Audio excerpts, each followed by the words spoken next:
Hello everyone, একাদশ শ্রেণীর অর্থাৎ ক্লাস 11-এর নতুন দুটি বই প্রথম সেমিস্টারের জন্য, একটি থিওরি এবং একটি প্র্যাকটিক্যালের জন্য রিভাইজড সিলেবাসের নতুন দুটি বই দেখে নাও। প্রথমটি হলো একাদশ শ্রেণীর আধুনিক ভূগোল। এটি প্রথম সেমিস্টার বা ফার্স্ট সেমিস্টারের জন্য, যেটি সমরেন্দ্রনাথ মোদকের লেখা। এটি খুবই ভালো একটি বই, আর এটি 2025-এ একদম নতুন বেরিয়েছে, যার মূল্য 250 টাকা। আর এর মধ্যে একটি ওএমআর শিট দেওয়া আছে, যেটা তোমরা জেরক্স করে পরীক্ষা দিতে পারবে, বাড়িতে প্র্যাকটিস করতে পারবে। এই রকমভাবে কিন্তু তোমাদের এবারে এক্সাম হবে ক্লাস 11-দের।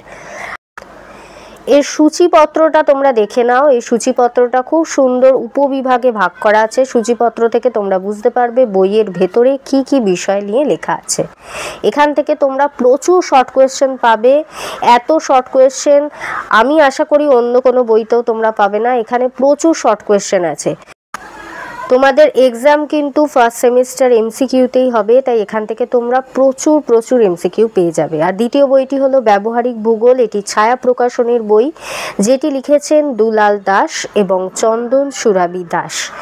এইটার কিন্তু একটা ফায়দা যে তোমরা 11 এবং 12 দুটোই এখান থেকে পেয়ে যাবে। সেমিস্টার 1 to 4 অর্থাৎ একাদশ শ্রেণী এবং দ্বাদশ শ্রেণী দুটোই কিন্তু এখান থেকে তোমরা কভার করে নিতে পারবে। এই বইটিও খুব ভালো। সূচিপত্রটা দেখে নাও একাদশ শ্রেণীর এবং দ্বাদশ শ্রেণীর। এই দুটো বই কিনে ফেলো রিভাইজ সিলেবাসের জন্য। এই দুটো বই খুব ইম্পর্টেন্ট। আর যদি ভিডিওটি ভালো লাগে অবশ্যই লাইক করো, কমেন্ট করো, শেয়ার করো এবং চ্যানেলটিকে সাবস্ক্রাইব করতে কিন্তু একদমই ভুলো না। দেখা হচ্ছে পরের ভিডিওতে।